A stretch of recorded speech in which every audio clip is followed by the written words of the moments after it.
नमस्कार साथियों, स्वागत है आपके अपने channel DTM means direct mind में। साथियों, इस वीडियो में बात करेंगे एक छोटे से टॉपिक भेदभाव के बारे में। इसमें दो पार्ट होंगे, पार्ट 1 पार्ट 2 मींस भाग 1 भाग 2।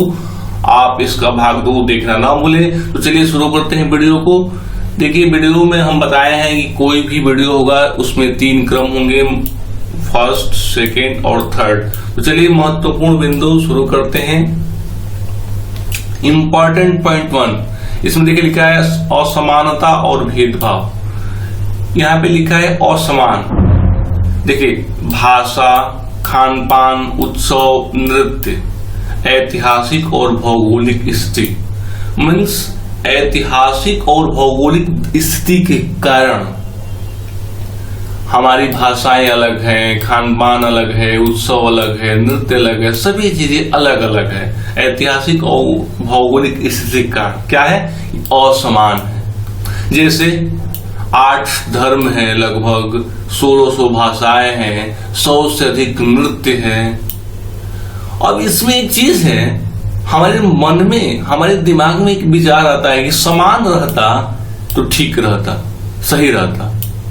लेकिन फिर एक इसका उत्तर ये है कि अलग है तो गलत भी नहीं है।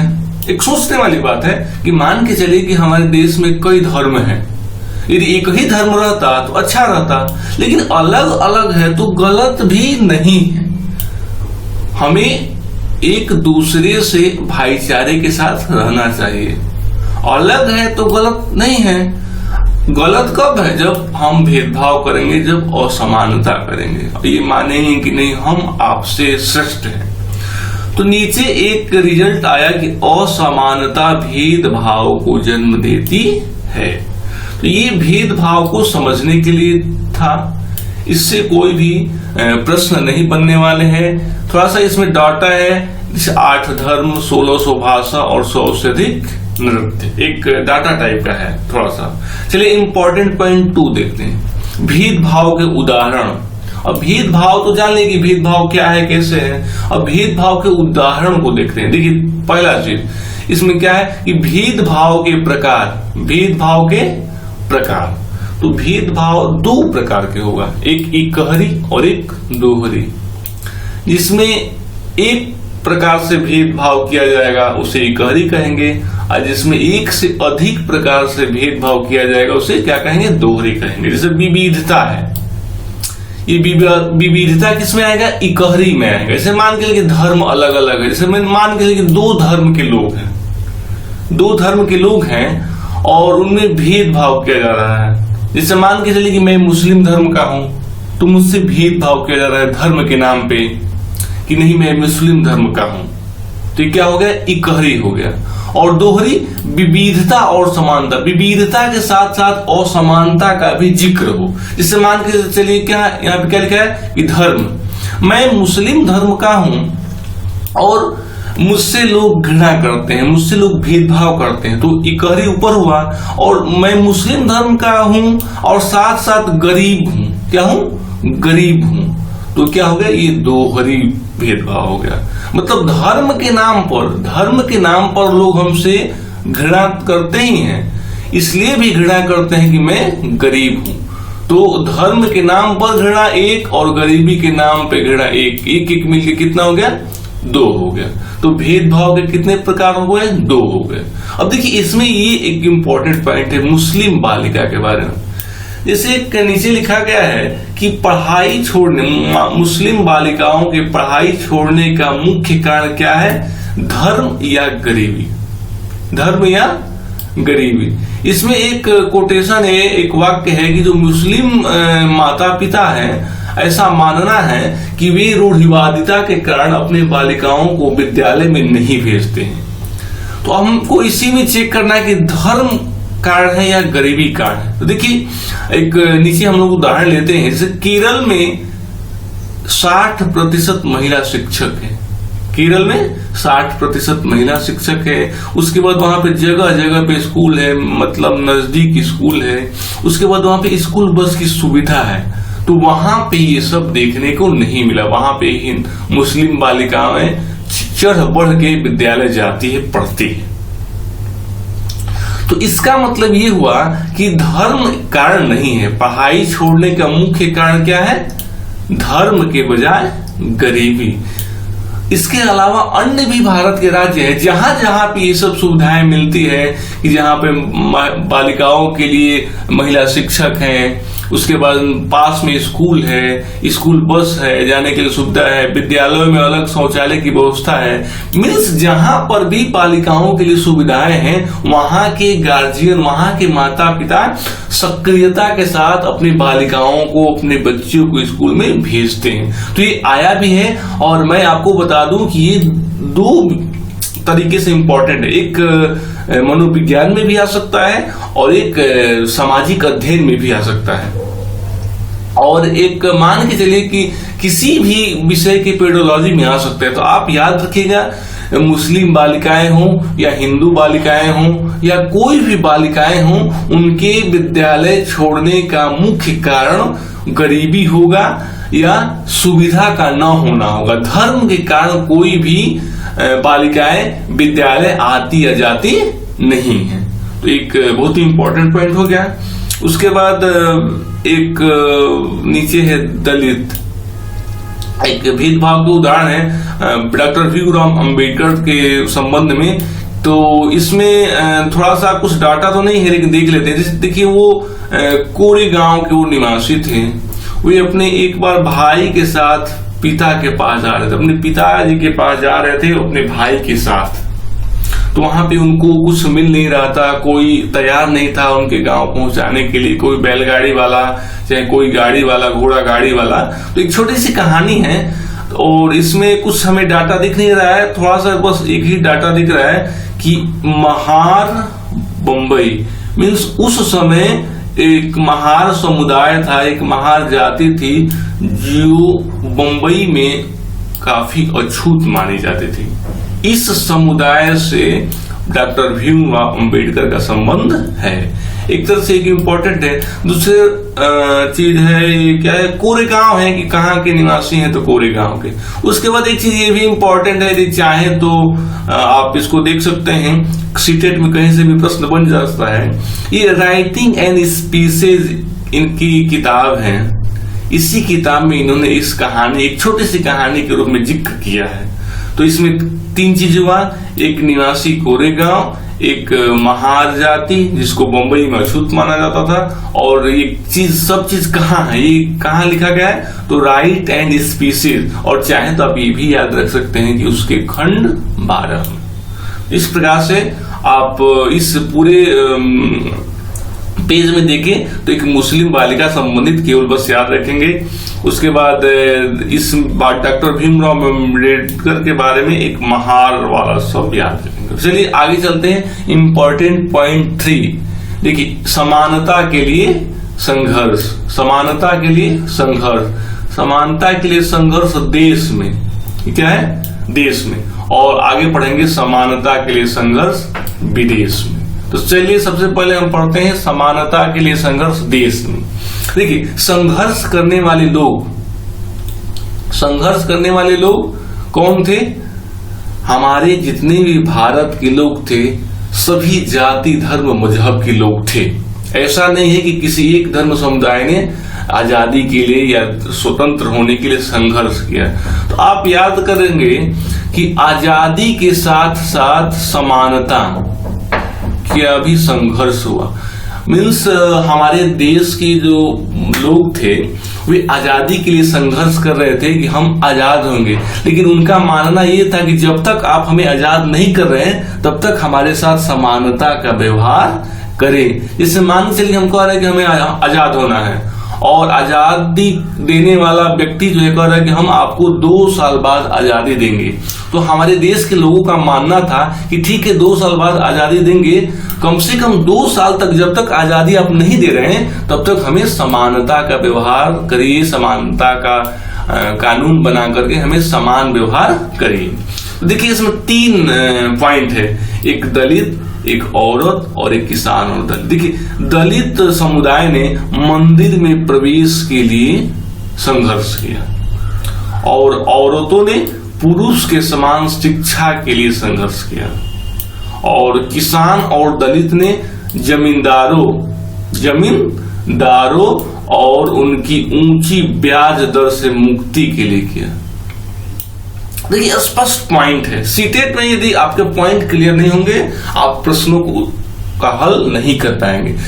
संघर्ष करने वाले लोगों को 3 भाग में आप बांट के देख सकते हैं। एक दलित समुदाय जो मंदिर में प्रवेश के लिए संघर्ष कर रहे थे, एक औरत जो पुरुषों के समान शिक्षा के लिए, और एक किसान और दलित जो जमींदारों और ऊंची ब्याज दर के लिए कर रहे थे। इसमें देखिए एक पॉइंट है, एक दलित, यहाँ भी दलित आपको दिख रहा है और यहाँ भी दलित दिख रहा है। तो देखिए अब इकहरी दोहरी अभी थोड़ी देर बताया आपको पहले कि इकहरी भेदभाव और दोहरी भेदभाव। देखिए यहाँ पे दलित जो समुदाय है वह दोहरी भेदभाव का शिकार हो रहा है। यहाँ पे मंदिर में प्रवेश के लिए संघर्ष तो कर ही रहा है, साथ में यहाँ पर ब्याज दर की कटौती के संबंध में भी संघर्ष कर रहा है। लेकिन औरत क्या है, औरत इकहरी भेदभाव, मतलब उनके साथ बस केवल एक ही भेदभाव किया जा रहा है कि पुरुषों के समान शिक्षा नहीं दी जा रही।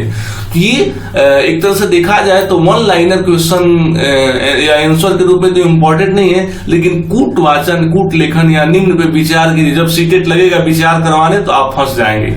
हो सकता है कि निम्न पे विचार कीजिए कि संघर्ष करने के समय दलित किसके लिए संघर्ष कर रहे थे, औरत किसके लिए संघर्ष कर रहे थे, किसान किसके लिए संघर्ष कर रहे थे, इसको आप याद रखेंगे। उसके बाद देखिए समानता का स्वरूप क्या था, समान अधिकार और समान अवसर। आप याद रखेंगे कहीं भी समानता की बात होगी कि समानता कैसे, समानता किस प्रकार से सही होगा, तो 2 चीज उसमें होगी, केवल 2 चीज, एक समान अधिकार और एक समान अवसर। समान अधिकार का मतलब ये है कि हमारे मतलब ये विद्यालय है, क्या है, विद्यालय है, और विद्यालय में हमें पढ़ने नहीं दिया जा रहा है, हमें पढ़ने नहीं दिया जा रहा है, तो हमारा ये अधिकार मिले, हमारा ये अधिकार है या हमें समान अधिकार मिले कि जिसे सब लोग पढ़ रहे हैं इसमें हम भी पढ़ें। एक पॉइंट हो गया। और समान अवसर का मतलब ये हो रहा है कि कहीं ऐसा ना कर दे कि आप इस साल पढ़ें और अगले साल ना पढ़ें। तो समान अवसर का मतलब यही हुआ कि जैसे सब लोगों को अवसर मिल रहा है वैसे अवसर हमें भी मिले। ये भी हो सकता है कि पढ़ने का आपको अधिकार दे दिया गया लेकिन एक परीक्षा देने का अधिकार नहीं दिया गया। ये कहा गया कि आप केवल 5वीं तक पढ़ के आप छोड़ देंगे, आप आगे नहीं पढ़ पाएंगे। तो समान अवसर का मतलब ये होगा कि यदि हमारे साथ वाला उच्च शिक्षा ग्रहण कर रहा है तो हमें भी उच्च शिक्षा ग्रहण करना पड़ेगा, करना होगा, ठीक है। उसके बाद इसी के समानता को थोड़ा सा कड़ाई से लागू करने के लिए अस्पृश्यता को अपराध घोषित कर दिया गया और कानूनी रूप से समाप्त कर दिया गया। और एक देखिए पॉइंट लिखा है 17, आप जानते हैं अनुच्छेद 17 के तहत। तो समानता का स्वरूप कैसा होना चाहिए, समान अधिकार समान अवसर। समानता की जिम्मेदारी जो है किसे मिला, तो संविधान सभा ने सरकार पर भार डाल दिया कि सरकार जो है समानता की जिम्मेदारी ले और सबको समान अवसर समान अधिकार दे। और इस समानता के लिए उस संविधान सभा ने एक बहुत अच्छा कार्य किया कि धर्म निरपेक्षता पर बल दिया। धर्म निरपेक्षता को हम आगे पढ़ेंगे, वैसे हम शार्ट में जान लेंगे कि भारत में किसी धर्म जाति मजहब को स्पेशली तौर पे माना नहीं गया है, सब लोग समान हैं, ठीक है। तो इस पेज में देखें तो इससे कूट लेखन कूट वाचन या विचारात्मक प्रश्न बन सकते हैं, बोधात्मक प्रश्न की निम्न में क्या सही है, तो आप याद रखेंगे किसको किसको क्या करना है। उसके बाद समानता के स्वरूप में आप याद रखेंगे 2 चीज, समान अधिकार और समान अवसर। और समानता की जिम्मेदारी में धर्मनिरपेक्ष डालेंगे, ठीक है। तो हम चलिए आगे बढ़ते हैं इंपॉर्टेंट पॉइंट 4 में। देखिए समानता के लिए संघर्ष विदेश में, अब तो देश में पढ़े हैं, अब विदेश में थोड़ा सा जान लेते हैं सीटेट के लिए क्या इंपॉर्टेंट है। तो ये बहुत इंपॉर्टेंट है, इससे प्रश्न आया भी है। देखिए दक्षिण अफ्रीका में मानवीय प्रजातियों के प्रकार। दक्षिण अफ्रीका में मानव को जाति धर्म मजहब के नाम पे न बांट करके प्रजातियों के नाम पे बांटा गया था। जैसे गेहूं धान की प्रजातियां होती हैं उसी प्रकार मानव को भी प्रजातियों में बांटा गया था। जैसे कौन कौन, जैसे श्वेत, सांवला और कुछ अन्य प्रजातियां भी थी। तो आप श्वेत और श्वेत के बारे में जानते हैं, ये इंपॉर्टेंट नहीं है। आप याद रखेंगे मानवीय प्रजातियों के प्रकार कितने हैं, तो बहुत सारे हैं। आप याद रखेंगे 2 नहीं है, क्या है, बहुत सारे हैं। उसमें से सीटेट के लिए अब इंपॉर्टेंट है एक श्वेत और एक अश्वेत, मीन्स एक गोरे और एक काले। और इसमें याद रखेंगे जो सांवली प्रजातियां थी उसमें भारतीयों को रखा गया था, और अन्य प्रजातियां, बहुत सारी प्रजातियां हैं। तो आप याद रखेंगे कि यदि पूछा जाए कि मानवीय प्रजातियों को कितने भागों में बांटा गया था, तो आप न 2 उत्तर देंगे न 3 देंगे, बहुत देंगे। क्या देंगे? बहुत देंगे। उसके बाद देखिए अब रंग भेद के नियम, मान के चलिए कि रंग भेद के प्रकार तो जान लिए, अब बताइए कि रंग भेद के नियम क्या होगा। तो देखिए रंग भेद के नियम है, पहला कि किसी प्रजाति को एक दूसरे से संबंध रखने पर रोक, मतलब जो भी अलग अलग प्रजातियां हैं कोई भी एक दूसरे से संबंध नहीं रखेगी, न लेन देन करेगी न बातचीत करेगी, कुछ नहीं। और दूसरा क्या था नियम कि अस्पताल, रेल, बस स्टैंड, जमीन सब अलग, मतलब निर्धारित किया गया था कि जिस अस्पताल में गोरे जाएंगे उसमें काले नहीं जाएंगे, जिस रेल में गोरे चढ़ेंगे उसमें काले नहीं चढ़ेंगे। या बस के साथ साथ बस स्टैंड भी अलग थे और जमीन भी अलग थी। जमीन में याद रखेंगे जो उपजाऊ जमीन थी वे श्वेत के हाथ में थी, और जो बंजर भूमि थी, जो कमजोर भूमि थी, वे अश्वेत के हाथ में थी। तो समानता के संघर्ष में जान लिए। इसमें एक इंपॉर्टेंट चीज है कि प्रजातियों के प्रकार बताइए। तो प्रजातियों के प्रकार आप 2 नहीं जानेंगे, जो गोरे काले हैं उसके अलावा भी बहुत सारी प्रजातियां थी। विवाद था गोरे काले में, इसलिए हमें थोड़ा सा भूल हो जाते हैं कि कहीं ऐसा नहीं है कि 2 ही प्रजातियां हैं। और रंग भेद के नियम भी हम आपको बता दिए। चलिए इसमें बचे हुए पॉइंट देखते हैं कि समानता के लिए संघर्ष विदेश में। तो रंग भेद में भाषा की भूमिका, देखिए ये सबसे इंपॉर्टेंट है, इससे प्रश्न आया भी है सीटेट में। और कैसे इंपॉर्टेंट है ये भी हम लोग जानते हैं। देखिए रंग भेद में भाषा की क्या भूमिका है, तो जो श्वेत लोग थे वो अफ्रीकांस भाषा बोलते थे, और जो अश्वेत लोग थे वे जूलू भाषा बोलते थे। कौन भाषा? जूलू भाषा। और इसी के लिए विवाद था। जो श्वेत लोग थे अश्वेत लोगों को, मतलब गोरे लोग काले लोगों को जबरदस्ती अफ्रीकांस भाषा बुलवाना चाहते थे, और इसके विरोध में गोली चली और एक लड़के की हत्या भी हुई। एक छोटी सी कहानी है, तो उस कहानी इंपॉर्टेंट नहीं है। आप याद रखेंगे कि अफ्रीकांस क्या है।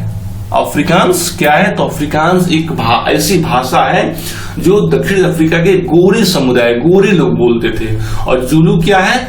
ऐसी भाषा जिसको काले लोग बोलते थे। ठीक है, जूलू एक बार आया है कि जूलू क्या है, तो देखिए यहाँ पे लिखे हैं कि जूलू एक जनजाति भी है, दक्षिण अफ्रीका की जनजाति है। वो नेटाल प्रांत की, नेटाल एक क्षेत्र है, उसी क्षेत्र के आसपास में या उसी क्षेत्र की लगभग मतलब ये जनजाति है। तो आप याद रखेंगे जूलू क्या है? जूलू एक भाषा है। क्या है? यहाँ पे जूलू क्या है? एक भाषा है, और यहाँ पे जूलू क्या है? एक जनजाति है। तो आप याद रखेंगे जूलू दोनों चीज है, जनजाति और भाषा दोनों है। आप प्रश्न को पढ़ के अपने विवेक के हिसाब से चेक करेंगे कि वो जनजाति पूछ रहा है या भाषा पूछ रहा है। आपको याद रखेंगे अफ्रीकांस के बारे में। अफ्रीकांस देखने में थोड़ा सा लग रहा है कि अफ्रीकांस में मीन्स अफ्रीका के लोग होते हैं, तो आप ये बहुत ही इंपॉर्टेंट है, आने वाले समय में सीटेट में आ सकता है। तो अफ्रीकांस क्या है?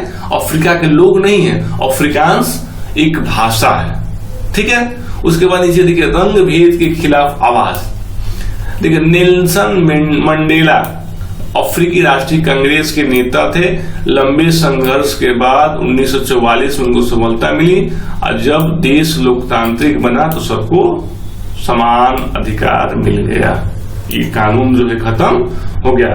इसमें 2 चीज इंपॉर्टेंट है, एक नेता का नाम और एक सन का नाम। उसके बाद एक तीसरे रूप में इंपॉर्टेंट है कि राष्ट्रीय कांग्रेस। राष्ट्रीय कांग्रेस मीन्स राष्ट्रीय कांग्रेस, अफ्रीकी राष्ट्रीय कांग्रेस के समय में यह रंग भेद कानून को खत्म किया गया, और एक नेशनल कोई पार्टी थी, नेशनल लेबर पार्टी, कौन पार्टी थी, उसने लागू किया गया था। उस पार्टी ने लागू की थी और इस पार्टी ने समाप्त की। उसके नेता थे ये, और ईस्वी था ये। तो इस प्रकार से समानता के लिए संघर्ष विदेशों में जो थे वो पढ़ लिए। आप इसमें याद रखेंगे, इस पेज में इंपॉर्टेंट एक अफ्रीकांस है, एक जुलू है, एक नेता का नाम है और एक सन का नाम है, और एक अंत में एक पार्टी का नाम है जो कि आ सकता है। तो चलिए आगे बढ़ते हैं। देखिए सबसे ज्यादा इंपॉर्टेंट पूर्वाग्रह, अंतिम पॉइंट है इस वीडियो का, ये अंतिम पॉइंट है, पूर्वाग्रह और रूढ़िबद्ध धारणा। ये देखिए ऐसे इंपॉर्टेंट प्रश्न हैं कि ये मनोविज्ञान के शिक्षण में, SST मतलब सामाजिक अध्ययन के शिक्षण में, ये हिंदी शिक्षण में, संस्कृत शिक्षण में, किसी भी शिक्षण में इस टॉपिक से प्रश्न आ जाते हैं। ये ऐसा चीज है कि कहीं भी सेट हो जाता है। देखिए इसमें करना क्या है, आपको समझना है क्या, पूर्वाग्रह, एक शब्द है यहाँ पे पूर्वाग्रह और एक शब्द है रूढ़िबद्ध धारणा। इन दोनों शब्दों में आपको अंतर समझना है। देखिए दोनों एक ही चीज है, थोड़ा सा अंतर है। हमारा प्रश्न इसलिए गलत नहीं होता है कि इसको पढ़े नहीं, हमारा प्रश्न इसलिए गलत हो जाता है इसमें जो छोटी सी अंतर है, मतलब बहुत कम अंतर है, उसको हम समझ नहीं पाते हैं। तो उसको अंतर समझ जाएंगे, उसका अंतर यदि समझ जाएंगे तो आप प्रश्न का उत्तर दे देंगे। देखिए हम समझाने का प्रयास कर रहे हैं, इसीलिए दोनों को हम एक साथ रखे हैं। देखिए पूर्वाग्रह मतलब ये होता है कि सब में से एक, और रूढ़िबद्ध धारणा में सभी को एक। मीन्स पूर्वाग्रह में सब में से एक, मतलब जितने भी चीज हैं उसमें से एक चीज को मानेंगे नहीं यही ठीक है, पहले से एकदम फिक्स है कि ना यही ठीक है। जैसे सभी धर्मों में हिंदू धर्म श्रेष्ठ है, और सभी को एक, सभी को एक माने सभी को एक ही मानेंगे, जैसे कि सभी अंधे किसी काम के नहीं। देखिए उदाहरण पे जाते हैं कि जब हम यहाँ पे कहते हैं कि सब में से एक, मतलब सभी धर्मों में हिंदू धर्म जो है वो श्रेष्ठ है, तो फिर महात्मा बुद्ध क्या है, महात्मा बुद्ध के बारे में भी हम गलत विचार नहीं रखते, तो क्या है, पूर्वाग्रह है। और उसी प्रकार रूढ़िबद्ध धारणा में सभी को एक मन मानते हैं, हमारे दिमाग में रूढ़िबद्ध एक धारणा बनी हुई है कि सभी अंधे होते हैं, वो किसी काम के नहीं होते, यदि क्योंकि वो देखेंगे नहीं तो किस काम के होंगे, किसी काम के नहीं होते। फिर नीचे लिखा कि रविंद्र जैन, ये रामायण में जितने भी गाने हैं, म्यूजिक है, सब दिए हैं, इनके बारे में जानेंगे तो आपको लगेगा नहीं सभी अंधे एक नहीं होते हैं। तो सब में से एक और सभी को एक, आप समझ लिए। अब देखिए एक भाषा है जो कि लिखा गया है, इसको आप याद कर लेंगे, आप समझ लेंगे। यही भाषा आता है कि जब हम किसी के बारे में पहले से कोई राय बना लेते हैं। देखिए अब जब हम किसी के बारे में, मतलब सबके बारे में नहीं, किसी एक के बारे में अपना राय बना लेते हैं और दिमाग में बैठा लेते हैं, मैंने राय भी बना लेते हैं और दिमाग में भी बैठा लेते हैं, वहां पे क्या होगा, पूर्वाग्रह। यहाँ पे हम सब में से किसी मतलब एक, मैंने किसी, मैंने हिंदू, मैंने किसी एक के बारे में, मैंने हिंदू के बारे में हम राय बना ले कि यही बेस्ट है, और दिमाग में बैठा ले कि अब इससे अच्छा कोई है नहीं, तो यहाँ पे क्या हो गया, पूर्वाग्रह हो गया। और सभी को एक, मतलब सभी अंधे किसी काम के नहीं, देखिए सबको एक छवि में बांधना, सबको एक छवि में बांधना और पक्की धारणा बना लेना, सबको एक मानना में, इस जो भी शब्द है सब मिलेंगे। खास गुण क्षमता हो फिर भी, मतलब किसी व्यक्ति में खास गुण क्षमता हो लेकिन फिर भी हम मान लेते हैं। जैसे देखिए यहाँ पे रविंद्र जैन में बहुत अच्छे गुण हैं कि इन्होंने पूरे रामायण में म्यूजिक दिया, एक खास क्षमता वाले व्यक्ति हैं, लेकिन फिर भी हम रूढ़िबद्ध धारणा के चलते मान लेते हैं कि सभी अंधे किसी काम के नहीं। तो यदि शब्दों को समझें, यदि आप शब्दों को समझेंगे तो देखिए इसमें आपको बता दें, थोड़ा सा इसको हम इरेज कर लेते हैं। चलिए इरेज नहीं हो रहा है। आप याद रखेंगे पूर्वाग्रह में देखेंगे किसी शब्द आएगा, मैंने किसी, मैंने एक, मैंने पूर्वाग्रह में एक आएगा और रूढ़िबद्ध धारणा में सब आएंगे, यही दोनों में अंतर है।